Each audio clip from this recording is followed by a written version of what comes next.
అందరము మరి దేవుని సన్నిధిలో చేరి దేవునిని స్తుతించే అవకాశము, దేవుని మహింపరిచే అవకాశము, అలాగే దేవుని వాక్యాన్ని నేర్చుకునే అవకాశము తండ్రి అయిన దేవుడు మన అందరికీ, మన సహోదరులందరికీ ఇచ్చినందుకు మొదటిగా తండ్రి అయిన దేవునికి స్తుతులు స్తోత్రాలు చెల్లిస్తున్నాను. అదేవిధంగా మరి ఎంతో ఆసక్తితో మరి తమ యొక్క విలువైన సమయాన్ని దేవుని కొరకు ఇచ్చి దేవుని మాటలు నేర్చుకోవడానికి ఇంకా సహోదరులు ఎవరో మ్యూట్ లో లేరు చూడండి ఒకసారి. సహోదరులు మ్యూట్ లోకి వచ్చేయండి అందరూనే. ఓకే. విలువైన సమయాన్ని మరి దేవుని కొరకు ఇచ్చి మరి దేవుని సన్నిధికి వస్తున్నటువంటి మరి సహోదరులందరికీ మన ప్రభువైన యేసుక్రీస్తు నామములో వందనాలు తెలియజేస్తాం. ఈ సమయంలో మరి కొద్ది నిమిషాలు మనం దేవుని యొక్క వాక్యాన్ని నేర్చుకుందాం. మనం మత్తయి సువార్త 5వ అధ్యాయము 32 వరకు మనం నేర్చుకున్నాము గడిచిన కాలంలో. 33 నుంచి మనము 37 వరకు విధానాన్ని మనం నేర్చుకుందాం. ఒకసారి మనం పాఠ్యాంశాన్ని మనం చదువుకున్నట్లయితే మత్తయి సువార్త 5వ అధ్యాయము 33 నుంచి చదువుతున్నాను. మరియు నీవు అప్రమాణము చేయక నీ ప్రమాణములను ప్రభువునకు చెల్లింపవలనని పూర్వీకులతో చెప్పబడిన మాట మీరు విన్నారు కదా. నేను మీతో చెప్పిందేమనగా ఎంత మాత్రము ఒట్టు పెట్టుకొనవద్దు, ఆకాశము తోడనవద్దు, అది దేవుని సింహాసనము, భూమి తోడనవద్దు, అది ఆయన పాదపీఠము, యెరూషలేము తోడనవద్దు, అది మహారాజు పట్టణము, నీ తల తోడని ఒట్టు పెట్టుకొనవద్దు, నీవు ఒక వెంట్రుకనైనను తెరుపుగా గాని నలుపుగా గాని చేయలేవు, నీ మాట అవునంటే అవును, కాదంటే కాదు అని ఉండవలెను. వీటికి మించునది దుష్టుని నుండి పుట్టినది. ఇక్కడ చూసినట్లయితే యేసు ప్రభు వారు ఈ పాఠ్యాంశంలో ఎంత మాత్రము ఒట్టు పెట్టుకొనవద్దని చెప్తున్నారు. ఎవరి మీద ఒట్టు వేయొద్దని చెప్తున్నారు. ఆకాశము తోడని గాని భూమి తోడని గాని నువ్వు చెప్పవద్దని చెప్తున్నాడు. దేవుని తోడని గాని ఏ విషయంలో కూడా మరి నువ్వు తోడులు పెట్టవద్దని చెబుతూ చివరి ఒక మాట ఏమన్నాడంటే మీ మాట అవునంటే అవును, కాదంటే కాదు. ఏమన్నాడండి? క్రైస్తవుని మాట ఏ విధంగా ఉండాలని చెప్తున్నాడు? మీ మాట అవునంటే అవును. చూడండి 37వ వచనంలో. ఎందుకని ఆ మాట అన్నాడంటే నువ్వు నీ తల వెంట్రుకల్లో ఒక వెంట్రుకైనా నువ్వు తెలుపుగా చేయలేవు, నలుపుగా చేయలేవు. నీ దగ్గర ఏ శక్తి లేదు. నువ్వు అది చేస్తాను, ఇది చేస్తాను అని నువ్వు మాట చెప్పే ముందు అది నువ్వు చేయగలవో లేదో కూడా నీకు తెలియలేనప్పుడు నువ్వు ఏ విధంగా మాటలు చెప్పగలవు, ఏ విధంగా మాట ఇవ్వగలవు?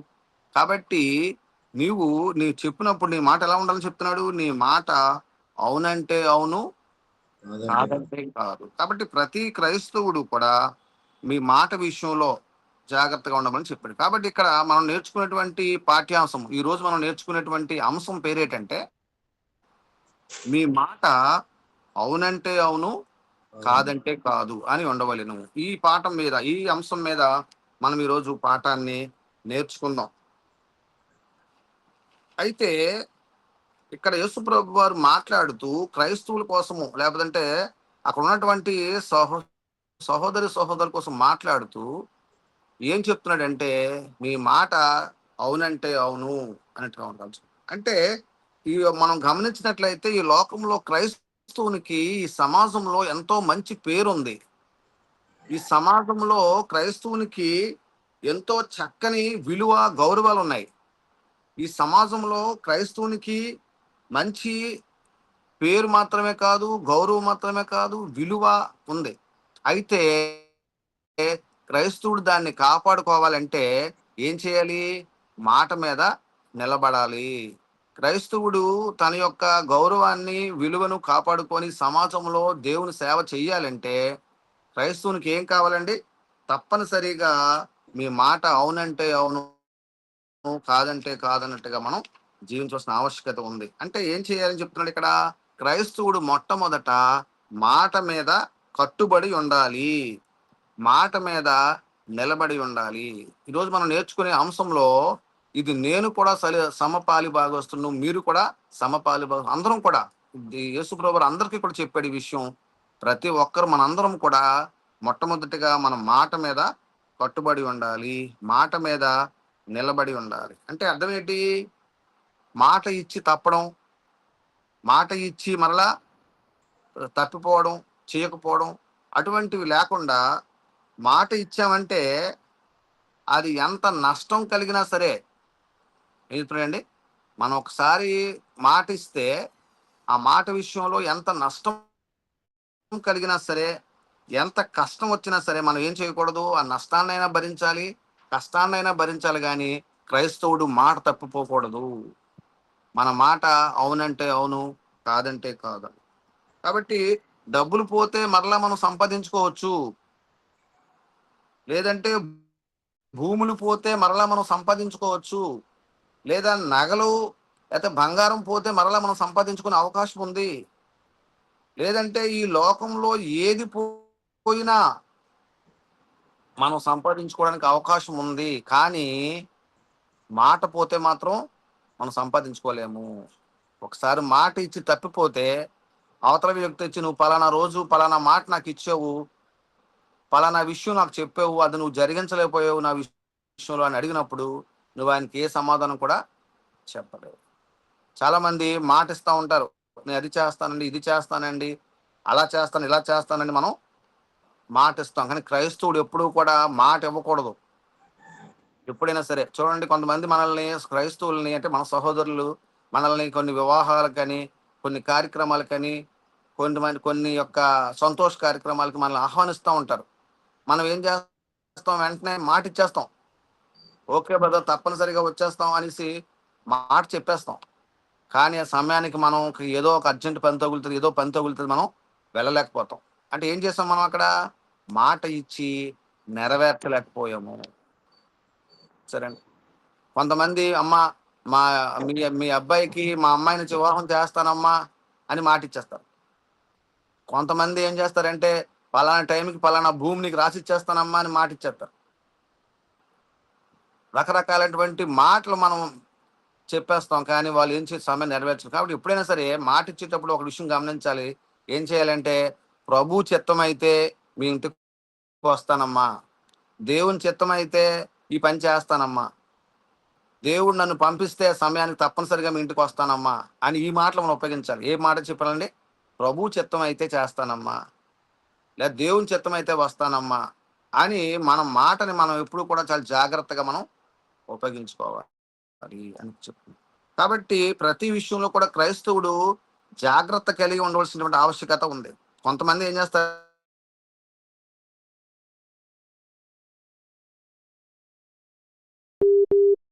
కొట్టేస్తారు. బైబిల్ ఏం చెప్తుందంటే ఒట్లు విషయంలోని కళాఖండిగా చెప్తుంది వద్దని చెప్పేసి. కొంతమంది ఏం చేస్తారండి, అమ్మ తోడు అంటారు, నాన్న తోడు అంటారు, భూమి తోడు అంటారు, ఆకాశం తోడు అంటారు, నీ తోడు నా తోడు అని రకరకాలుగా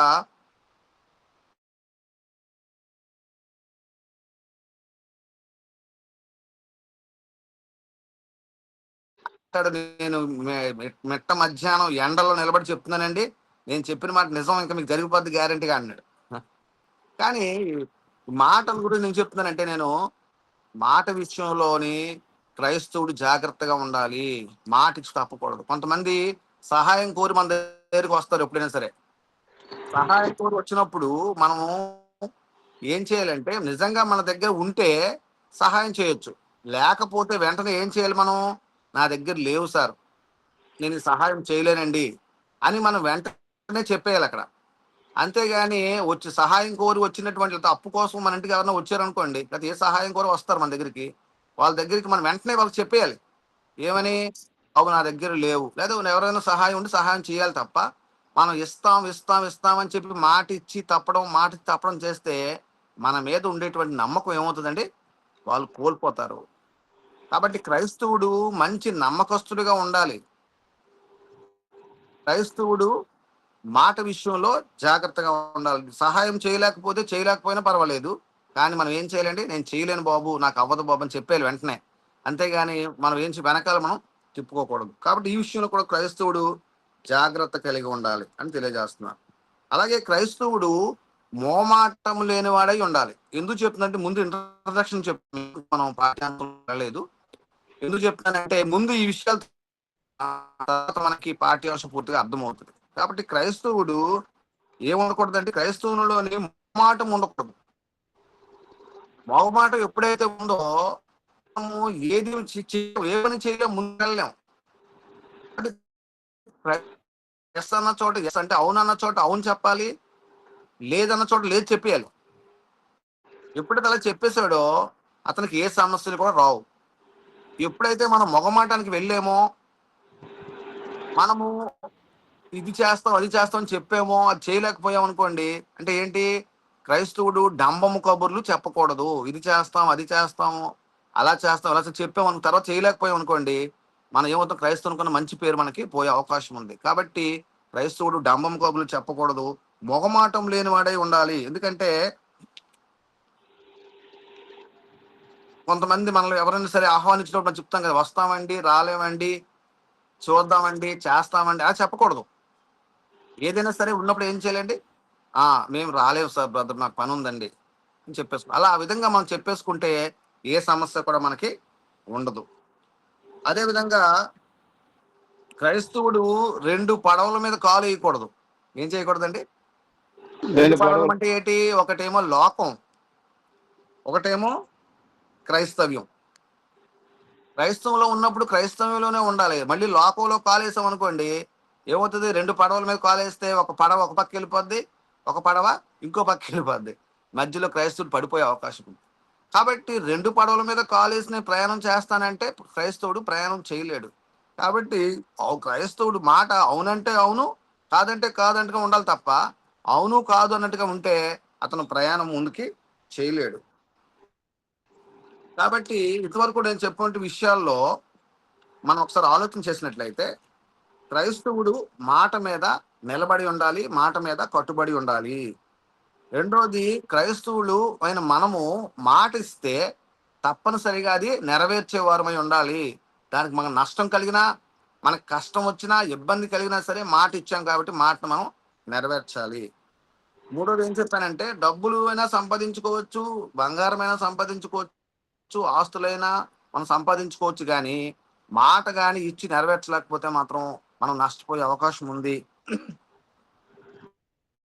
మాట తప్పితే మనకి ఏముండదండి, విలువ గౌరవాలు మనకు పోయే అవకాశం ఉంది. కాబట్టి ఆ విషయంలో జాగ్రత్తగా అని చెప్పాను. అదే విధంగా ఇంకో విషయం ఏం చెప్పానంటే, క్రైస్తవుడు మోమాటం లేనివాడై ఉండాలని చెప్పాను. అదే విధంగా మోమాటం లేని వారంగా మనం ఉండాలి. ఏ విషయమైనా సరే ఎస్ ఆర్ నో మనం చెప్పగలిగి ఉండాలి. అలా చెప్పగలకపోతే మోమాటకు వెళ్తే మనం నష్టంలో పడే అవకాశం కూడా ఉందని చెప్పాను. అదే విధంగా క్రైస్తవులు ఒట్టు పెట్టుకోనకూడదు, భూమి తోడని ఆకాశం తోడని ఈ విషయాల్లో క్రైస్తవుని ఒట్టని చెప్పాను. అదేవిధంగా క్రైస్తవుడు రెండు పడవల మీద కాలు వేయకూడదు. క్రైస్తవుడు ఎప్పుడూ కూడా ఏం చేయ రెండు పడవల మీద కాలు వేసి ఉండకూడదని చెప్పారు. కాబట్టి మన మాట, క్రైస్తవుని మాట అవునంటే అవును, కాదంటే కాదు ఉండవలను. కాబట్టి మన పాఠ్యాంశాలకు వచ్చేద్దాం.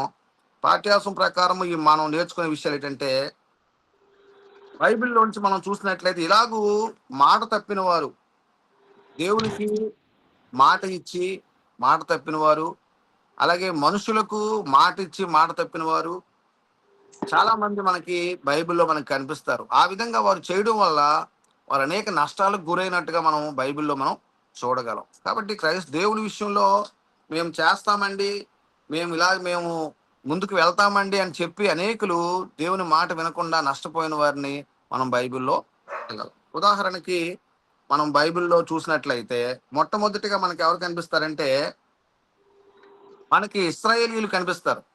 ఇశ్రాయేలీయులు ఐగుప్తు దాసత్వంలో ఉండినప్పుడు దేవునికి, మేము మమ్మల్ని విడిపిస్తే మీ మాట వింటామయ్యా, నువ్వు చెప్పినట్టు చేస్తాము, నీ నిబంధనలు నీ ఆజ్ఞలను మేము గైకొంటాము, నీ ఆజ్ఞ ప్రకారం మేము నడుచుకుంటామని చెప్పేసి అనేక మాటలు చెప్పారు దేవునికి. అలాగే చెప్పి దేవునికి ప్రమాణం కూడా చేసినట్టుగా మనం చూడగలం. చూడండి ఒకసారి నిర్గమాకాండము 24వ అధ్యాయం 3వ వచనం చూసినట్లయితే,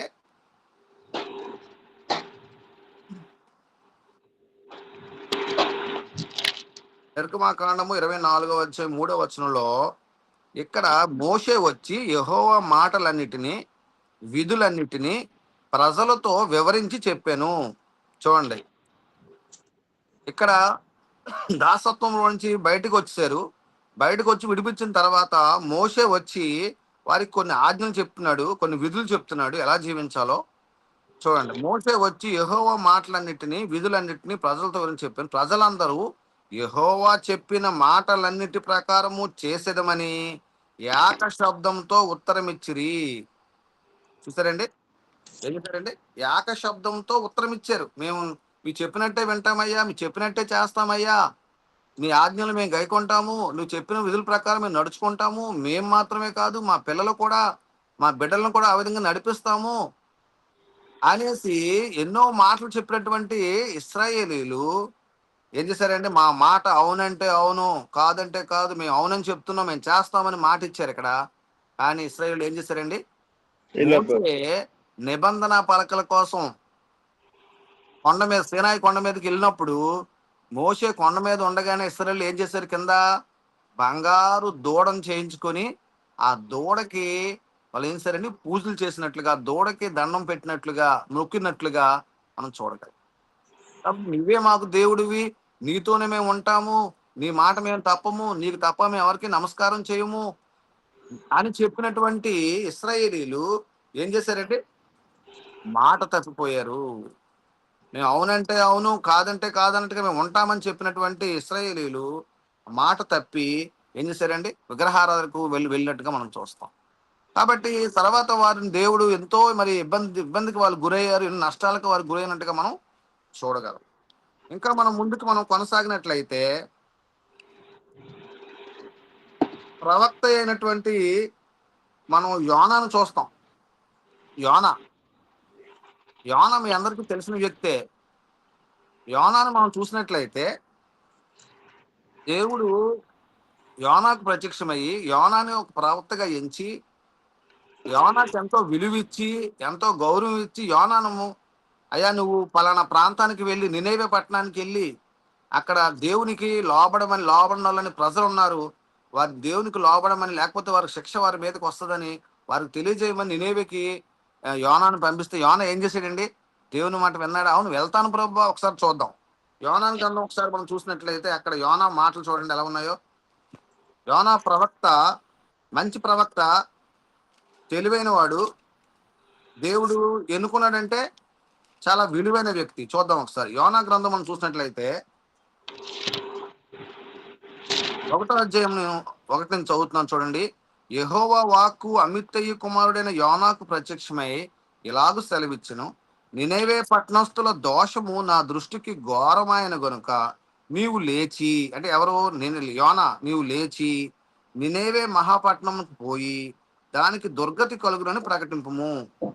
అయితే యెహోవా సన్నిధిలో నుండి తర్షీషు పట్టణముకు పారిపోవాలని యోనా యొప్పేకు పోయి తర్షీషునకు పోవు ఒక ఓడను చూచి ప్రయాణం కేవించి యెహోవా సన్నిధిలో నిలువక ఓడవారితో కూడి తర్షీషునకు పోవుటకు ఓడ ఎక్కెను. చూసారు, ఇక్కడ గమనించినట్లయితే యోనాకి ప్రవక్త అని యోనాకు దేవుడు చెప్పినటువంటి మాట ఏమన్నాడంటే, నేను చేస్తాను ప్రభువా, నేను వెళ్తాను, అక్కడ నేను అందరికీ కూడా ఈ సువార్త చెప్తాను, అనేక మంది మారుస్తాను అని మాట ఇచ్చాడు. ఇక్కడ యోనా మాట ఇచ్చి ఏం చేశాడండి? నినివే పట్టణానికి వెళ్లకుండా వేరే పట్టణం తర్షీష్ పట్టణానికి పారిపోతున్నాడు. కాబట్టి యోనా మరి ఎందుకు అలా చేశాడు? మాట ఇచ్చి నెరవేర్చలేకపోవడం అనేది దేవునికి ఇష్టమైందా? అసలు దేవునికి ఇష్టమైంది కాదు. అందుకే చెప్తాడు, క్రైస్తవులైన మనం మాట ఇచ్చి తిట్టుబడి తప్పకూడదు మనకే చెప్తున్నాడు ఆయన. కాబట్టి యోనా అలా చేయడం వల్ల తర్వాత యోనా ఏమేటండి? యోనాను తీసుకెళ్ళి తర్వాత చాలా నష్టాన్ని అనుభవించాడు. యోనా ఇప్పటికెళ్ళి యోనాన్ని ఏంటంటే సముద్రంలో పడేశారు. తర్వాత తిమింగలం వచ్చి ఆయన మింగింది. చేప కడుపులో 3 రోజులు ఉన్నాడు. ఎన్నో పాటలు పడ్డాడు. తిరిగి మరలా దేవుడి దగ్గరికి వచ్చాడు. తర్వాత విషయం అది. కానీ యోనా ఇక్కడ ఏం చేయడండి? మాట ఇచ్చి నెరవేర్చలేకపోయాడు. నేను అవునంటే అవును, కాదంటే కాదంటే జీవిస్తాను ప్రభా, నీకు చెప్తున్నాను, మాట ఇస్తాను వెళ్ళాడు. కానీ మాట నెరవేర్చలేదు. కాబట్టి ఇంకా మనం చూసినట్లయితే పరిశుద్ధ గ్రంథంలో పాత నిబంధనలో మనకి సౌలు రాజు కనిపిస్తాడు. సౌలు రాజు మనం చూసినట్లయితే సౌలు దేవునికి మాట ఇచ్చి నెరవేర్చలేకపోయినట్టుగా మనం చూడగలం. ఉదాహరణకి మనం చూసినట్లయితే సౌలు రాజుకి దేవుడు ఏం చెప్పాడంటే, ప్రవక్తను పంపించి అమాలేకీయులను మరియు వారి రాజుగు అగగు, ఆ రాజు పేరు ఏంటంటే అగగును హతము చేసి అక్కడి నుంచి ఆ ప్రాంతం నుంచి ఏమీ తీసుకురాకుండా బంగారం గాని, విలువైన వస్తువులు గాని, స్త్రీలను గాని, పురుషులను గాని, రాజును గాని, అక్కడ ఉన్నటువంటి జంతువులను గాని ఏమి కూడా తీసుకురాకుండా మొత్తం నాశనం చేసి వచ్చేయమని చెప్పి సౌలు రాజుకి ఆజ్ఞ ఇవ్వబడింది. ఆజ్ఞ ఇవ్వబడితే సౌలు రాజు ఏం చెప్పాడు? ప్రభువా, నువ్వు చెప్పినట్టే నేను చేస్తాను. నువ్వు చెప్పిన మాట తప్పను. నువ్వేదైతే చెప్పో అదే చేస్తానని చెప్పి సౌలు రాజు మాట ఇచ్చి వెళ్ళాడు. కానీ ఏం చేశాడు చూద్దాం ఒకసారి. చూడండి ఏం చేశాడు సౌలు రాజు. మొదటి సమూయేలు గ్రంథము 15వ అధ్యాయం చూసినట్లయితే, మొదటి సమూయేలు గ్రంథము 15వ అధ్యాయము నేను 19 నుంచి చదువుతున్నాను చూడండి. 19వ వచనంలో ఏముందంటే ఇక్కడ నీవు సౌలు రాజుని అక్కడ ప్రవక్త వచ్చి అడుగుతున్నాడు చూడండి. ఏమని అడుగుతున్నాడంటే, నీవు మొదటి సమూయేలు గ్రంథము 15:19 నుంచి, నీవు ఎందుచేత యెహోవా మాట వినక దోపుడు మీద ఎగబడి ఆయన దృష్టికి కీడు చేస్తువనెను. ఎందుచేత యెహోవా మాట వినలేదు? వింటానని చెప్పావు. నీ మాట అవునంటే అవును, కాదంటే కాదని చెప్పావు కదా. నేను చేస్తాను ప్రభువా, నువ్వు చెప్పినట్టు వింటాను ప్రభువా అని చెప్పి వెళ్ళావు కదా. కానీ నువ్వేం చేసావు? నువ్వు ఎందుచేత యెహోవా మాట వినక దోపుడు మీద ఎగబడి ఆయన దృష్టి కీడు చేస్తే వినను. అందుకు సౌలు ఆ మాట అనవద్దు, నేను యెహోవా మాట విని యెహోవా నన్ను పంపిన మార్గమున పోయి అమాలేకుల రాజైన అగకును తీసుకొని వచ్చి తిని, కానీ అమాలేకులను నిర్మూలం చేసి తిని. ఏమన్నాడండి? ఆ మాట అనొద్దు అంటున్నాడు చూడండి. ఏ మాట అనొద్దు చూడండి. ఆ మాట అనొద్దు. నేను యెహోవా మాట విన్నాను, యెహోవా పంపిన మార్గాన్నే వెళ్ళాను, అమాలేకుల రాజుని అగకును తీసుకొని వచ్చాను, అలాగే అమాలేకులు నిర్మూలన చేశానని చెప్తున్నాడు. అయితే అన్ని బాగానే చేసావు. అయితే గిల్గాలులో నీ దేవుడైన యెహోవాకు బలి అర్పించుటకై జనులు శపితములకు గొర్రెలలోను ఎడ్లలోను ముఖ్యమైన వాటిని తీసుకొని వచ్చిరని సమూయేలుతో చెప్పాడు. చూడండి ఏమంటాడు. మళ్ళీ ఏమంటున్నాడు? అన్ని బాగానే చేశాను, కానీ నీ జనులట. ఎవరండి నా జనులు? అంటే ఎవరు? ప్రజలు. ప్రజలు ఏం చేశారట? దేవునికి అర్పించడానికి వాళ్ళు జంతువుల్ని, ఎద్దుల్ని, పశువుల్ని తెచ్చుకున్నారు అని చెప్తున్నాడు. రాజు మాట వినకుండా ప్రజలు తెచ్చుకోవడం ఏంటి? రాజుకి ఆజ్ఞ ఉన్నప్పుడు ప్రజలు ఎలాగ వింటారు? ఇప్పుడు నేను నా ఇంట్లో నాకు ఒక ఆజ్ఞ, నాకు దేవుని చేత ఇవ్వబడింది. నా ఆజ్ఞ నేను నా బిడ్డలకు చెప్పాను. నా బిడ్డలు నా మాట వినకుండా వాళ్ళు ఇష్టానుసారంగా వాళ్ళు ప్రవర్తిస్తే అప్పుడు నా మాట ఏమవుతుంది? నా మాట రైట్ అవుతుందా? రేపు పొద్దున్న నీ బిడ్డలు ఇలా చేశారు, నీ పిల్లలేమో ఈ విధంగా ఉన్నారు, నువ్వెందుకయ్యా కబుర్లు చెప్తున్నావు పెద్ద కబుర్లు నన్ను అడిగితే నేనేం కబుర్లు చెప్పగలను? కాబట్టి ఇక్కడ ఏం జరిగింది? ఇక్కడ ప్రజలు ఏం చేశారంటే, ప్రజలు తెచ్చారని చెప్తున్నాడు. ప్రజల మీద తోస్తున్నాడు. చూడండి. అందుకు సమూయేలు తాను సెలవిచ్చిన ఆజ్ఞను ఒకడు గైకొనుట వలన యెహోవా సంతోషించినట్టు. చూడండి ఏమన్నాడు? తాను సెలవిచ్చిన ఆజ్ఞను ఒకడు గైకొనుట వలన యెహోవా ఏమవుతాడట? సంతోషిస్తాడట. దేవుడు చెప్పిన మాట వింటే దేవుడు సంతోషించినట్లు ఒకడు దహన బలులను అర్పించుట వలన ఆయన సంతోషించునా? ఆలోచించుము. బలులు అర్పించుట కంటే ఆజ్ఞను గైకొనుటయు, పొట్టేళ్ల కొవ్వు అర్పించుట కంటే మాట వినుటయు శ్రేష్టము. చూసారండి? కాబట్టి చివరకు వచ్చేసరికి ఏమంటాడంటే మాట చూడండి. చివరికి వచ్చేసరికి సౌలు ఎన్నో వచనం అంటే అదే 23 చదువుదాం ఒకసారి. 23లో తిరుగుబాటు చేయుట సోది చెప్పుటయను పాపముతో సమానము. ఏం చెప్పాడండి? నువ్వు తిరుగుబాటు చేసావు కాబట్టి తిరుగుబాటు చేయడం ఏంటండి? పాపంతో సమానము. మూర్ఖతను అగపరచుట మాయా విగ్రహము గృహదేవతను గురించి సమానము. యెహోవా ఆజ్ఞను నీవు విసర్జించితివి గనుక నీవు రాజుగా ఉండకుండా ఆయన నేను విసర్జించు. చూసారండి? చిన్న విషయమే కదా అని అనుకున్నాడేమో సౌలు. ఒకవేళ దేవునికే కదా తెచ్చాను పశువులు అనుకున్నాడేమో. కానీ మాట ఇచ్చాడు. సౌలు ఏం చెప్పాడండి?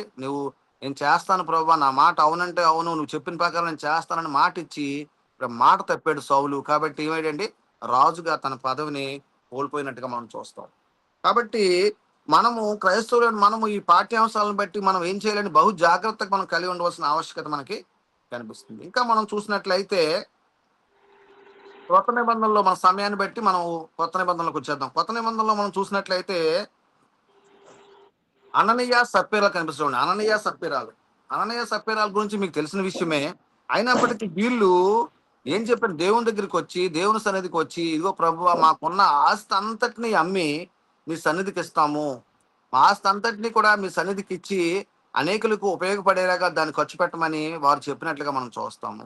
అయితే వాళ్ళు మాట ఇచ్చి తప్పిపోయినప్పుడు వారు మరణించినట్టుగా చూస్తాం. ఇక్కడ చూద్దాం ఒకసారి చూసినట్లయితే వాళ్ళ పేరేంటంటే అననీయ, సప్ఫీరాలు. వారిద్దరూ కూడా భార్యాభర్తలు.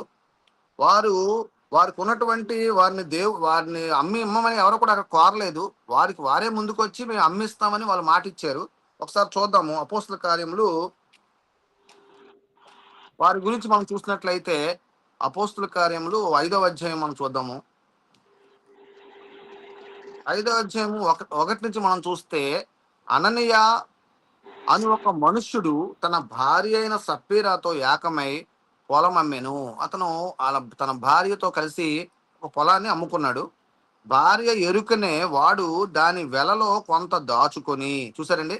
అంటే భార్యకు తెలిసినట్టుగానే తన అమ్మిన దాంట్లో కొంత దాచుకొని కొంత తెచ్చి అపోస్తుల పాదముల మీద పెట్టాను. అప్పుడు పేతురు ఒక మాట అన్నాడు. పేతురు గారు ఏమన్నారండి, ఒక మాట చూడండి. అననీయ, నీ భూమి వెలలో కొంత దాచుకొని పరిశుద్ధాత్మను మోసపుచ్చుటకు సాతాను ఎందుకు నీ హృదయమును ప్రేరేపించును? అది నీ యొద్దనున్నప్పుడు నీదే కదా. అమ్మిన పిమ్మట అది నీ వశమై ఉండలేదా? ఎందుకు ఈ సంగతి నీ హృదయంలో ఉద్దేశించుకున్నావు? నీవు మనుషులతో కాదు దేవునితోనే అబద్ధం ఆడితివని వానితో చెప్పాను. అంటే ఏంటి, ఇక్కడ ముందు మాట ఇచ్చాడు. అననీయ, సప్ఫీరాలు ఏం చేశారండి, అంత అంతా అమ్మి మీ సన్నిధికి తెచ్చిస్తాను, అంతా కూడా మీకే ఇస్తాము అని చెప్పి మాట ఇచ్చారు. వారు మాట ఇవ్వకుండా వారు కొంత తీసుకుని వాళ్ళు ఇవ్వడం తప్పేం లేదు. కానీ మాట ఇచ్చిన తర్వాత వాళ్ళు ఏం చేయాలి, తప్పనిసరిగా నెరవేర్చాలి. కానీ వీళ్ళు ఏం చేశారంటే మాట ఇచ్చారు, తర్వాత ఏం చేశారు, వాళ్ళిద్దరూ కలిసి ఆలోచన చేసుకొని కొంత సొమ్ము దాచుకొని కొంత సొమ్ము దేవుని సన్నిధికి తెచ్చారు. అప్పుడు ఏమైంది చూడండి. ఏమైందంటే, అది నీ యొద్ద ఉన్నప్పుడు నీదే కదా. అమ్మిన పిమ్మట అది నీ వశమై ఉండలేదా? ఎందుకు ఈ సంగతి నీ హృదయంలో ఉద్దేశించుకున్నావు? నువ్వు ఏం చేసావండి, నువ్వు మనుషులతో కాదు దేవునితోనే అబద్ధం ఆడితవని చెప్పాను. అననీయ ఈ మాటలు వినుచునే పడి ప్రాణము విడువగా వినిన వారికి అందరికీ భయం కలిగను. వెంటనే ఏమైందంటే అననీయ ఇక్కడ ప్రాణాలే పోయినట్టుగా మనం చూడగలం. అప్పుడు పడుచువాడు లేచి వాని బట్టతో చుట్టి మోసుకొని పోయి పాతిపెట్టిరి. తర్వాత చూడండి, ఇంచుమించు 3 గంటల సేపటికి వాని భార్య జరిగినది ఎరుగక లోపలికి వచ్చింది. వాని భార్య వచ్చింది, ఎవరు, అన్నయ్య భార్య వచ్చింది లోపలికి. అప్పుడు పేతురు, మీరు ఆ భూమిని ఎంతకే అమ్మితిరా, నాతో చెప్పుమని ఆమెను అడిగాను. అందుకు ఆమె, అవును ఎంతకే అని చెప్పాను. అందుకు పేతురు, ప్రభు యొక్క ఆత్మను శోధించుటకు మీరు ఎందుకు ఏకీభవించుతిరి? ఇదిగో నీ పెనిమిటిని పాతిపెట్టిన వారి పాదములు వాకిటినై ఉన్నవి, వారు నిన్నును మోసుకొని పోదురని ఆమెతో చెప్పాను. వెంటనే ఆమె అతని పాదముల యొద్ద పడి ప్రాణము విడిచెను. గమనించినట్లయితే మాట ఇచ్చి నెరవేర్చలేకపోవడం వల్ల ఇక్కడ ఇద్దరి ప్రాణాలే పోయాయి. చూసారండి. కాబట్టి దేవుని విషయంలోనైతేనేమి, మనుషుల విషయంలో అయితేనేమి, సహోదరుల విషయంలో అయితేనేమి, సహోదరులు ఎవరి విషయంలో అయినా సరే మనము అవునంటే అవును, కాదంటే కాదు అన్నట్టుగానే మనం ఉండాలి తప్ప మన మాట తప్పేవారుగా మనం ఉండకూడదు. మాట ఇచ్చి నెరవేర్చలేని వట్టి వారుగా మనం ఉండకూడదు. ఎప్పుడైతే మనం ఆ విధంగా ఉన్నామో మనము అవసరం ఒక్కోసారి ప్రాణాలే పోయే అవకాశం కూడా ఉంది. కాబట్టి ఇక్కడ మనం ఉదాహరణగా మనం వారిని చూడగలం. ఇంకా మనం ముందుకు చూసినట్లయితే యేసు ప్రభు వారి యొక్క శిష్యుడైనటువంటి పేతురు గారిని మనం చూస్తాం. పేతురు గారు మాట ఇచ్చి నెరవేర్చలేకపోయినట్టుగా మనం చూడగలం. ఉదాహరణ చూసినట్లయితే యేసు ప్రభు వారి శిష్యుడైన పేతురు యేసు ప్రభు వారితో ఏం చెప్పాడండి, నేను నీతో కూడా చావవలసి వచ్చినను, ఒకవేళ చనిపోవలసిన సమయం వచ్చినా సరే నేను నిన్ను ఎన్నడూ కూడా ఎరుగునని చెప్పను, ఎన్నడూ కూడా నేను నీతోనే ఉంటాను అని మాట ఇచ్చాడు. కానీ యేసును సైనికులు బంధించినప్పుడు ఆ రాత్రి భయపడి యేసుక్రీస్తు వారిని ఎరుగునని ముమ్మారు అబద్ధం చెప్పినట్టుగా మనం చూడగలం. ఒకసారి మనం మత్తయి సువార్త 26వ అధ్యాయము మనం చూసినట్లయితే అక్కడ పేతురు గారు చెప్పిన మాటలు అతను తప్పినట్లుగా మనం చూడగలం. మత్తయి సువార్త 26వ అధ్యాయము మనం చూసినట్లయితే ఇక్కడ 35వ వచనంలో 34 నుంచి చదువుదాము. యేసు అతన్ని చూచి, ఈ రాత్రి కోడి కూయక మునుపు నీవు నన్ను ఎరుగనని ముమ్మారు చెప్పేదివని నీతో నిశ్చయముగా చెప్పుచున్నాను నేను. మన సమయం ఎంత అయిందండి? ఓకే. పాటిస్తాను. ఓకే. అయితే ఇక్కడ మనం గమనించినట్లయితే పేతురు ఆయనను చూచి, నేను నీతో కూడా చావవలసి వచ్చినను. ఇక్కడ చూడండి ఏమన్నా పేతురు, చూడండి యేసుప్రభుతో, నేను నీతో కూడా ఒకవేళ చావవలసి వచ్చినను నిన్ను ఎరుగనని చెప్పన నేను. అదే ప్రకారం శిష్యులందరూ కూడా అన్నారు. చూసారండి పేతురు గారు పేతురు గారు ఇక్కడ మాట ఇచ్చారు. ఏమని మాట ఇచ్చారు? ఒకవేళ చనిపోవలసిన ఆవశ్యకత వచ్చినా సరే నేను నీతోనే ఉంటాను. చాలా మంది భార్యాభర్తలు ఏం చెప్తారండి? భర్తకి భార్య ఏం చెప్తుందండి? ఒకవేళ చనిపోయే సమయం వచ్చినా సరే నేను నీతోనే ఉంటాను. ఒక్కొక్క భర్త, ఒక భార్య ఏమంటదంటే, ఒకవేళ నువ్వు చనిపోతే నేను కూడా వెంటనే చనిపోతాను అని చెప్పి. ఒక స్నేహితుడు ఏం చెప్తాడంటే, ఒక స్నేహితురాల మధ్యన సంబంధాలు, సో నిన్ను విడిచిపెట్టి ఎప్పుడు నేను ఉండను, నువ్వు 70 ఏళ్ళు వచ్చినా 80 ఏళ్ళు వచ్చినా సరే నేను నీతోనే ఉంటాను, నేను నిన్ను మాత్రం విడవనని స్నేహితులు కూడా చెప్తున్న విధానం చూస్తాం. బిడ్డలు కూడా చెప్తారు. మన పిల్లలు ఏం చెప్తారండి? నాన్న నేను ఎప్పుడు నీతోనే ఉంటాను, అమ్మ నేను ఎప్పుడు నీతోనే ఉంటాను, మిమ్మల్ని మాత్రం విడిచిపెట్టను, మీకు వృద్ధాప్యం వచ్చినా సరే నేను విడిచిపెట్టను, మేము మీతోనే ఉంటాను మాటిస్తారు. కానీ మాటను వాళ్ళు నెరవేర్చలేరు. నెరవేరుస్తారంటే వృద్ధాప్యం వస్తే ఇప్పుడు ఏం చేస్తున్నారు? తల్లిదండ్రులు తీసుకెళ్ళి తల్లిదండ్రులు ప్రేమగా చూడగలుగుతున్నారా? మాటిస్తున్నారు. అందుకే యశుప్రభు ఇక్కడ ఏం చెప్పారండి? మీ మాట అవునంటే అవును, కాదంటే కాదు. పిల్లలైన క్రైస్తవులైన ప్రతి ఒక్కరు కూడా మా తల్లిదండ్రులు మేము చూస్తామండి, మా తల్లిదండ్రులు మేము ప్రేమిస్తామండి, వారితో ఎప్పుడు మంచిగా ఉంటామని మాట ఇస్తారు. మాట నెరవేర్చలేకపోతారు.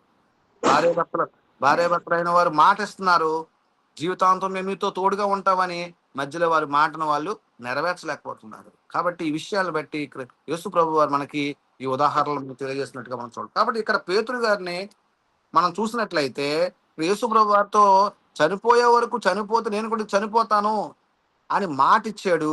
కానీ ఆ మాటను ఇక్కడ ఏదో పేతురు ఏం చేయమని నెరవేర్చలేకపోయినట్టుగా మనం ఇక్కడ చూడగలం.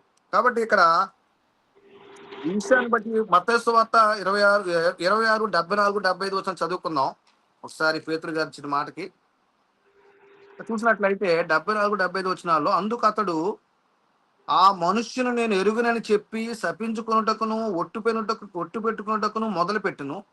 వెంటనే కోడి కూసెను.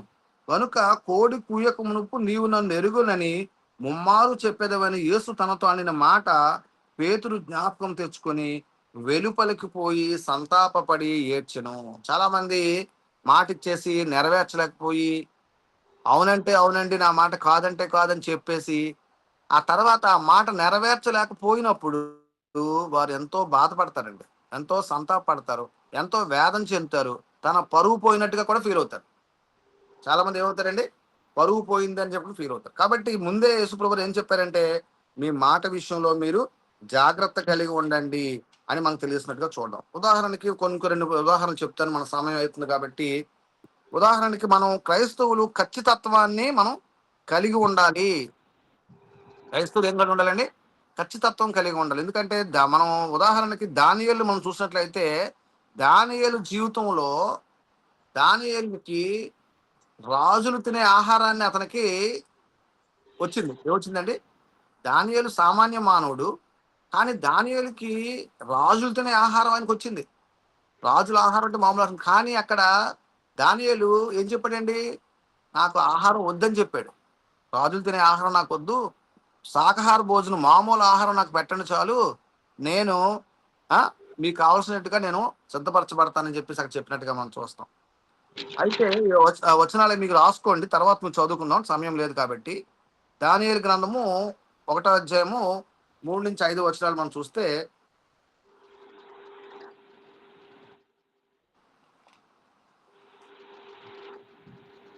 ఒకసారి చూద్దాము.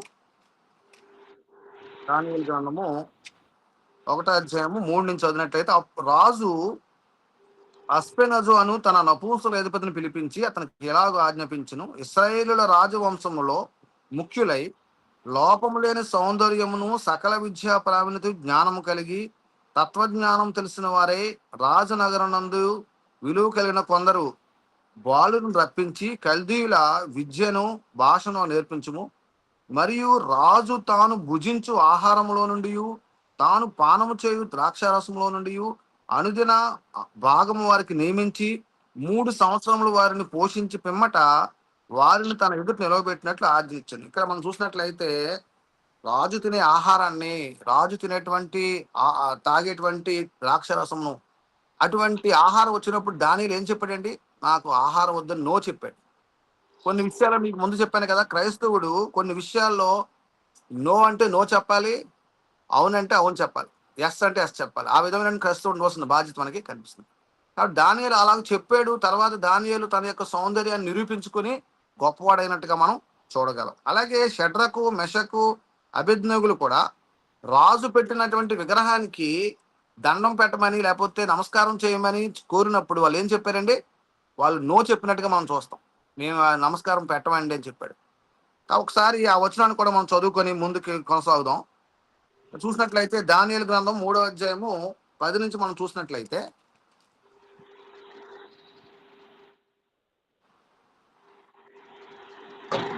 దానియేలు గ్రంథము 3వ అధ్యాయము 10 నుంచి చూసినట్లయితే, రాజు తాము ఒక కట్టడ నియమించి ఏదనగా ఆ బాకాను, పిల్లన గ్రోవిని, పెద్ద వీణను, విపంచకను, సింఫోనియా, సకల విధములకు వాద్య నిధులను, వాద్య ధ్వనులను విను ప్రతివాడు సాగిలపడి ఆ బంగారు ప్రతిమకు నమస్కారం చేయవలను. ఇక్కడ చూసినట్లయితే రాజు ఒక బంగారు ప్రతిమకు నమస్కారం చేయవాలని చెప్తున్నాడు. సాగిలిపడి నమస్కరింపని వాడు ఎవడో వాడు మండుచున్న అగ్నిగుండంలో వేయబడును. రాజా, చూసారని ఇక్కడ ఇక్కడ గమనించినట్లయితే అగ్నిగుండంలో వేస్తానని చెప్పాడు. అయినప్పటికీ షడ్రకు, మెషకు, అబేద్నెగోలు ఇక్కడ రాజుకు కానీ రాజు ఆజ్ఞలకు కానీ భయపడకుండా దేవుని మీద నమ్మకం కలవాలి అక్కడ నో చెప్పినట్టుగా మనం చూస్తాం. వారు ఉదాహరణకి అదే భాగంలో ఆ వచనాన్ని కూడా మనం చూడగలం. ఎక్కడంటే చూడండి ఒకసారి, 16 చదివితే, షడ్రకును, మెషకును, అబేద్నెగోయు రాజుతో ఇలాగ చెప్పిరి, నెబుకద్నెజరు ఇందును గూర్చి నీకు ప్రత్యుత్తరం ఇవ్వాలన్న చింత మాకు లేదు.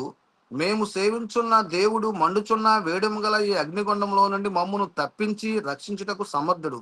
మరియు నీ వశమున పడకుండా ఆయన మమ్మల్ని రక్షించును. ఒకవేళ ఆయన రక్షింపకపోయినను రాజా, నీ దేవతలను మేము పూజింపమనియు నీవు నిలువ పెట్టించిన బంగారు ప్రతిమకు నమస్కారింపమనియు తెలుసుకొనము. కాబట్టి ఇక్కడ వారు రాజుకైనా సరే భయపడకుండా వారు నో చెప్పారు. కాబట్టి క్రైస్తవులైనటువంటి మనము కొన్ని విషయాల్లో మనం నో చెప్పాలి, కొన్ని విషయాల్లో మనం ఎస్ చెప్పాల్సిన, అంటే మోమాటం లేని వారిగా మన క్రైస్తవులు ఉండవలసిన బాధ్యత ఉంది. చివరిగా ఒక విషయాన్ని తెలియజేసి నేను ముగిస్తాను, మన సమయం అయింది కాబట్టి. మనం చివరిగా మోషేని చూస్తాం. మోషే అతను ఫరో కుమార్తె అయినటువంటి రాణికి నో చెప్పాడు. ఫరో కుమార్తె అండి, ఫరో కుమార్తె రాణిని మనం చూసినట్లయితే అతను రాజభోగాలు, మరి ఎన్నో సకల సంతోషాలు, సమస్తాన్ని కూడా వదులుకొని అతను దేవుని వైపు వచ్చినట్లుగా చూస్తాం. క్రైస్తవులమైనటువంటి మనం కూడా మోషే వలె మనం సకలమైనటువంటి లోక సంతోషాల కన్నా దేవుని విషయమైనటువంటి మరి కష్టాల కోసం, సంతోషాల కోసం మనం ముందుకు రావాల్సి ఉంది. ఒకసారి చూద్దాం హెబ్రీ పత్రిక 11వ అధ్యాయము 25వ వచనంలో. ఇక్కడ చూసినట్లయితే హెబ్రీ పత్రిక 11వ అధ్యాయం 25వ వచనంలో ఇక్కడ మోషే పెద్దవాడైనప్పుడు విశ్వాసమును బట్టి ఐగుప్తు ధనము కంటే క్రీస్తు విషయమైన నింద గొప్ప భాగ్యమని ఎంచుకొని అల్పకాలము పాపభోగం అనుభవించుట కంటే దేవుని ప్రజలతో శ్రమ అనుభవించటం మేలని యోచించి ఫరో కుమార్తె యొక్క కుమారుడిని అనిపించుకొని ఒప్పుకొనలేదు గాని, ఏలయనగా అతడు ప్రతిఫలంగా కలగబో బహుమానం ఎందు దృష్టి ఉంచాను. కాబట్టి ఇక్కడ మనం చూసినట్లయితే సకల వైభోగాలు ఉన్నాయి, సకల ధనం ఉంది, ఆ తర్వాత తినేటువంటి ఆహారం ఉంది. కానీ ఇక్కడ మోషే ఆ సమస్తాన్ని వదులుకున్నాడు, నో చెప్పాడు. ఇక్కడ ఏం చెప్పాడండి? నో. కంటిన్యూటీ అవునంటే అవును, కాదంటే కాదు అనే భాగంలో అతను కాదు, అందులో నేను సంభాషణ కాదని చెప్పి అక్కడ చెప్పినట్లుగా మనం చూడగలం. కాబట్టి క్రైస్తవులమైన మనము ప్రతి విషయంలో కూడా నేను మొట్టమొదటి చెప్పినట్లుగా క్రైస్తవుడికి ఏముందండి? సమాజంలో చక్కని విలువ ఉంది, చక్కని గౌరవం ఉంది, చక్కని పేరు ఉంది. ఆ పేరును మనం కాపాడుకోవాలంటే మనం ఏం చేయాలండి? మన మాట అవునంటే అవును, కాదంటే కాదు అనే విధంగా మనం ఉండాలి తప్ప మన మాటను మించి మనం ఏది కూడా మనం చేయకూడదు. క్రైస్తవుడు మాట ఇచ్చాడా అది నెరవేరుస్తాడు. క్రైస్తవుడు మాట చెప్పాడా అది చేయగలడు అనే ఉండాలి తప్ప మన మాట ఎప్పుడు కూడా తప్పిపోకూడదు. కాబట్టి మన సమయం అయింది కాబట్టి ఎంతవరకు కూడా మనం నేర్చుకున్న పాఠ్యాంశాన్ని బట్టి మనందరం కూడా, మీరే కాదు నేను కూడా ఈ పాఠంలోని పాలుభాగస్తును కాబట్టి చక్కగా మనం ఏం చేయాలండి,